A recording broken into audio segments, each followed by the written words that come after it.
ধরে ফেলেন। একজন জিজ্ঞেস করেন স্যার, আমি বলি স্যার স্যার স্যার ওদেরকে নামাই দেন, এই সুপ্রিম কোর্টের সামনে থেকে এরকম ইনজাস্টিস করিয়েন না। না না না, আপনাদের লিমিট মানতে হবে।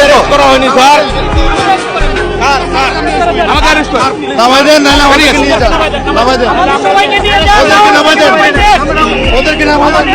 আপনারা এভাবে নিতে পারেন না, আপনারা এভাবে নিতে পারেন না, এভাবে আপনারা নিতে পারেন না। আপনারা কেন দিবেন? হ্যান্ডকাপ করে কোথায় দিতে পারেন? না না না, আপনারা করছে বলেন কি অপরাধ করছে? আপনারা এভাবে নিতে পারেন না, আপনারা এভাবে নিতে পারেন না, আপনারা ওদেরকে এখন ছাড়তে হবে, ওদের নিরাপত্তা দেন, ওদেরকে ছেড়ে দেন, ওদেরকে ছেড়ে দেন, ওদেরকে